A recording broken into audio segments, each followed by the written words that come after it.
Hello, I've found myself in a studio with a camera, so I thought I'd take the opportunity. I'm here in Sydney, Australia, to just throw in my thoughts and my, 20 years of research now into this whole phenomenon that's unfolding as I speak, called the Occupy movement. Came out of Wall Street, of course. And it's a great thing. It's fantastic that people are waking up to the point where they're saying, I'm a slave, and I ain't having it anymore. That's the great Rubicon that needs crossing so we can do something about this. The reason I'm just going to put this information out, people make of it what they will, is there's another agenda going on here too.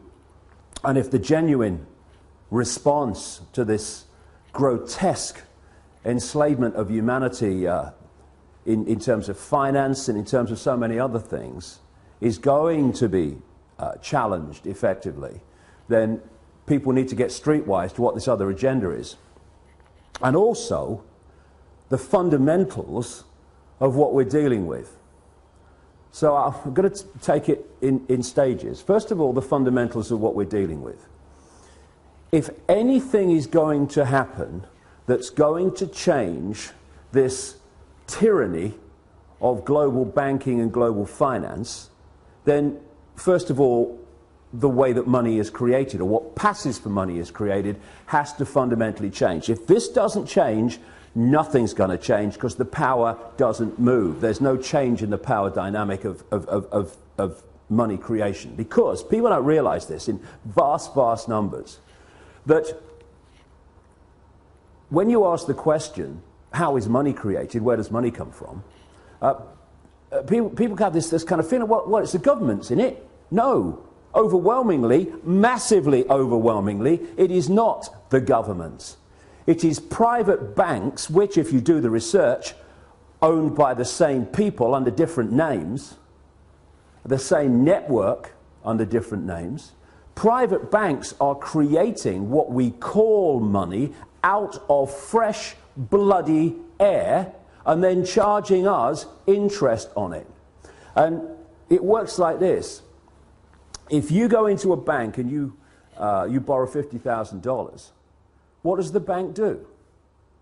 Does it move precious metal anywhere? I mean, what does it do? What it does is it types into your account $50,000. And from that moment, you start paying interest on $50,000 that has never, does not, and will never exist. Fresh air, theoretical money called credit. This has been allowed to happen because, again, when you do the research, the same networks that control governments and therefore pass legislation to do with banking are the same networks that control the banks and the banking system. Therefore, laws have been passed called fractional reserve lending that allow banks to lend at least, and my goodness, it's at least, 10 times what they have on deposit. So when you put $1 in a bank, that bank can now lend 9/10 that it does not have. Fresh air, figures on a screen. Not only that, you borrow $50,000 from a bank. What does it do? It types into your account $50,000. Okay, now you're paying interest on it. But you take $10,000 and you say, I'm going to buy that car, and you give $10,000 to the guy who owns the car to buy the car off him. Now the guy who's received your $10,000 that was created out of nothing in the original $50,000 now goes and deposits the 10 grand in his own bank. Now that bank can lend 10 times the 10 grand that was created out of nothing in the first place. This is what's going on. And then if you follow one loan, $50,000 or whatever, you follow that through the banking system, and that one loan allows the banking system as a whole to create phenomenal amounts of non-existent money we call credit from that original non-existent credit loan. This is how the banking system, ladies and gentlemen, have taken the world over. Why wouldn't it when they can do that? And there's another little scam here. All written in on purpose, cold, calculated. When you go into a bank and you borrow $50,000, the bank creates, even in this theoretical, ludicrous way, $50,000. But you're not paying back $50,000, you're paying back $50,000 plus interest. The interest is never created, even as credit, which means a simple fact. At any point in time, coldly calculated, designed to be, there is never anything like enough units of exchange, money, in circulation to pay back all the principal on the debt and all the interest on the outstanding debt. Therefore, people losing their homes, losing their businesses, losing goodness knows what else that they've worked for, is built into the system. Now, when you have a boom and there's an expansion of this non-existent, ludicrous money called credit, then Peter pays Paul hides to a large extent the fact that we're in this situation where the outstanding debt cannot be paid back or even nearly paid back plus interest because there isn't the units exchange to do it. But when you go into a recession or a depression and there is a contraction of those ludicrous units of exchange in circulation, then it becomes blatantly obvious that there's not enough units of exchange to pay back all the interest on the debt and all the principal, and that's why you get this explosion, which we've got now, of people losing their homes, losing their businesses, losing their land, their farms, etc. And all these tent cities that are appearing around the world.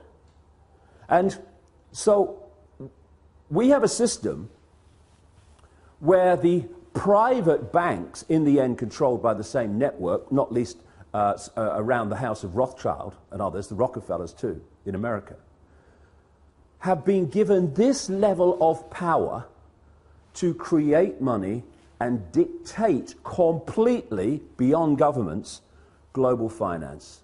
And that's why they're able to create booms and busts at will. That's why when they want to create a bust and a depression, which they have now, what do? They refuse to issue the same amounts of ludicrous credit units of exchange. And what do we call it? Oh, the banks have got a credit crunch. A credit crunch, what's that? It's suppressing the amount of money in circulation, so by definition creating this situation we're in. The whole money system has been designed from its creation to be a system of human enslavement and human control and human suppression. So first of all, any occupying protests around the world on the agenda has to be the end of private banks being able to create money out of fresh air on a computer screen and charge interest on it. Now here's a question. Why are governments, they're the government after all, don't they make the laws? I heard somewhere they did. Why are they not creating their own currency interest-free and circulating it interest-free? Therefore, it does the job it's supposed to do, which is to be a unit of exchange to overcome the limitations of barter. Why? I've said it already. Because the same networks that control the banks control the governments. And so the governments do not pass legislation saying, well, what are we borrowing fresh air money from the banks for, plus interest, and making the people have to pay in taxation all that stuff back? All we've got to do is create our own money interest-free, because you see, at the moment, the very unit of exchange which allows economic activity to happen is created at the very start as a debt by people borrowing money from banks called credit. It's a debt from the start, the very unit of exchange in the world. It's crazy, it's insane. Number two, that has got to go. No more governments, and we need to redefine what we see as government too. No government borrows money at interest from private banks. Ludicrous. Then there's another thing. Like I say, whether we have a boom or a bust is decided by this very banking system. because they have what they call an economic cycle. It's total corruption and total manipulation. First of all, they put lots of units of exchange out, credit. Oh, you know, you earn 2 and 6 a week? Okay, have this half a £1 million house. Yes, here's the money, take it. And they put lots of units of exchange in circulation. And there's a boom, manufactured, and when people are in a boom and they get confident about their jobs, they go into more debt, bigger house, a bigger car, all the rest of it. And then what they do at an optimum point, this is what they did in 2008, is they take or create an excuse to take money out of circulation. Now the economic activity generated by that amount of money in circulation is no longer possible. And we move over here, fishing line coming in now, to a depression or a slump. People do not lose their homes overwhelmingly because they don't want to work anymore. They lose their homes because there's not enough economic activity to generate the income to pay the mortgage. Companies don't go bust because they think it'll be a bit of fun. They go through a bust because there's not enough demand for their products at a time of a downturn when the money in circulation is being reduced. And what happens? The banks that have created this problem in the first place, they take the homes, they take the businesses, they take the land, they take the real wealth for having not been paid back money that has not, does not, and will never exist. This is the power that the governments, controlled by the same network, have given to the banks to control planet Earth. Anything that comes out of these Occupy protests that does not include demands, not taking no for an answer, this has got to go, it's going to change nothing. And there's another couple of things, maybe a few more, that I'd like to get across to those that are brilliantly protesting around the world. Because there's nothing more manipulatable than genuineness that isn't streetwise. And what we need to do, if we're going to really bring an end to this outrageous, inhuman nonsense, is we have to get streetwise pretty damn quick. Because there are people, vultures, flying around, flitting around these protests, not least in Wall Street, trying to direct it in a certain direction that will make the world more enslaved and more unjust than it is now. There's certain coordinates, 3 will do in this presentation, if you like.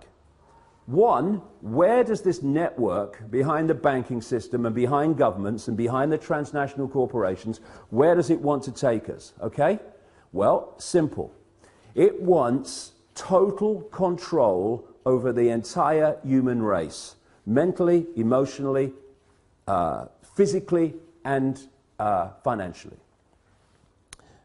And to do that, and there's a few, compared with the 7 billion global population, there are a handful of people at the core of this in full knowledge of what they're doing. They have to constantly centralize decision-making. Because the more you centralize decision-making, the more power the few have over even greater numbers of people. The other thing that goes on is the more you centralize power, the more power you have centrally to centralize even quicker. So the process of centralization of power, it's been given a word now for a long time called globalization. This can move quicker and quicker and quicker through this process of centralized power, more power to centralize even quicker. What they want to create, I've been writing about this now for nearly 20 years, is they want a world government that would dictate all laws, apart from a few local things. All the major laws will be dictated by this world government, just as the European Union dictatorship now dictates something like 75% of the laws that are passed in Britain. They want a world government then that would dictate to everybody on the planet. They want a world central bank that would dictate all global finance to every what is now countries, though they want to break them up into regions.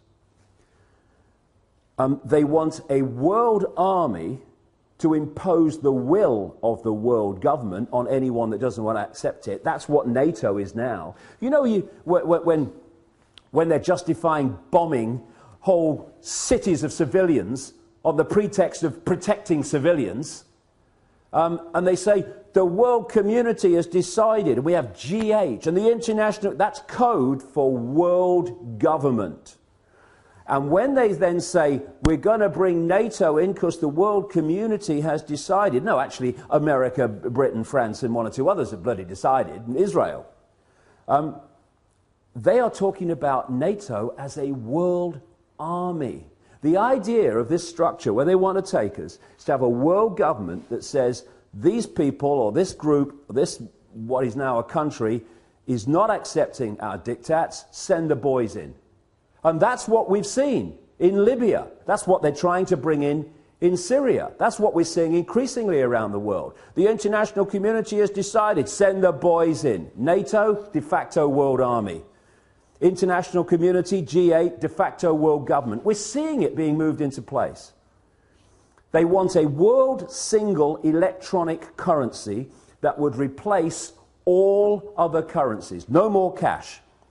So now you go into a shop or something, you hand over electronic money, a credit card. The computer says, no, won't accept your card. You least now, still, although it's going out of circulation at an extraordinary rate, you can still say, okay, I'll pay cash.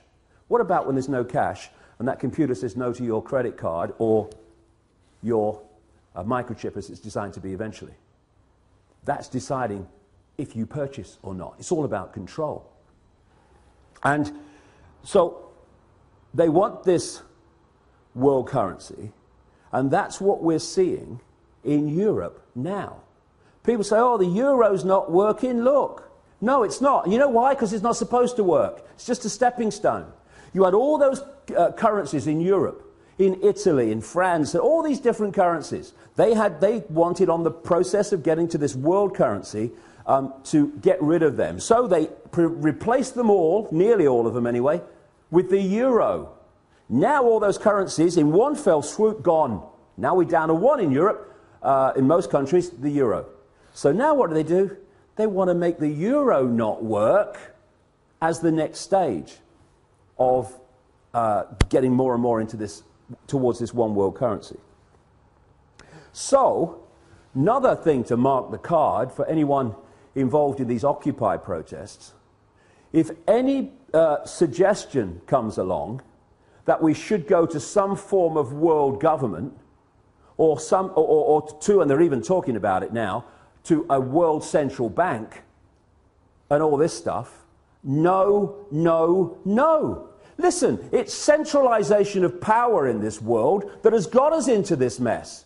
If you have diversity of decision-making, there's so many points of decision-making, no cabal at the centre can dictate that or manipulate that on anything like the scale that it can when you have centralisation of power. So we've got the European Union, we've got which is a fascist dictatorship or communist dictatorship, whichever we want to call it.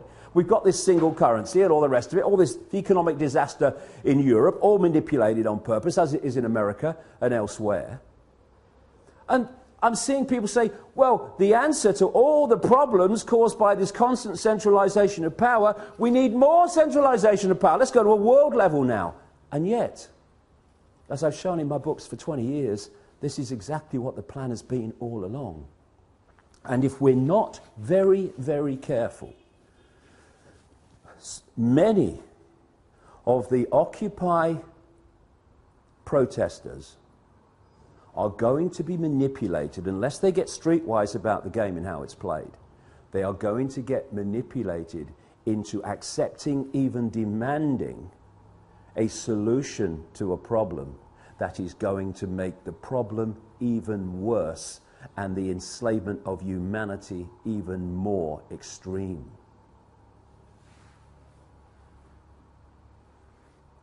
When you look at where they want to take us, which is into this centralized global dictatorship, Then you look at the main technique that they used to take us there. I gave it a name a long time ago now. Problem, reaction, solution. Dead simple, devastating. At stage one, you create a problem. You blame someone or something else for it to hide the fact that you're really behind it. You then, through an unquestioning and pathetic media, tell the people the version of the problem you want them to believe. What you want at stage two is the reaction to the problem from the people. Fear, outrage, something must be done. It could be a war, it could be a terrorist attack, like the Mossad American intelligence operation known as 9/11. It could be an economic collapse, whatever. Whatever problem you need to be allowed you to go to stage 3 of problem, reaction, solution, which is to offer the solutions to the problems you have covertly created and blame someone or something else for it. And those solutions are constantly advancing your agenda to this centralized global dictatorship that I'm talking about. So when you crash the global economy, and when you're moving trillions and trillions of dollars around the world economy every day, as this network is, you decide if it goes up or down. Nobody else does, you do. And therefore, you can create an economic collapse at will. That's what they did in 2008, and they've gone on with it since. And the idea is that problem is then offered a solution. And people like the Rothschild-controlled bagman and billionaire George Soros, one of the major funders, by the way, into existence of MoveOn.org, which is trying to move in, this Democratic Party-owned, cabal-owned operation, moving in on the Wall Street protests and stuff like that. You can then offer the solutions that Soros and others are offering, which are what? To solve this economic global crash, we need a world central bank. Stands back in amazement. I'm shocked. Knock me down with a feather and I shall swoon. It's so blatant, it's so callable, it's an open book once you do the research and you realize where this is going. And so, it's so vital as we've reached this point, this cusp where so many people have gone through or are going through this process now, where they're saying, I'm a slave and I'm not having it. And then they go to the next stage, which is what we're starting to see. It's so important that they don't allow themselves to be pawns, genuine pawns, unknowing pawns, but pawns all the same, in a manipulation that then takes us on to the next stage of an even greater financial and human enslavement than we've had up to this point. Because this is a vital area. It's vital not to get focused and obsessed with corporations and banks and all that stuff. It's about control. It's about human control. And the form it takes doesn't matter to these people. They just want the form that brings most control.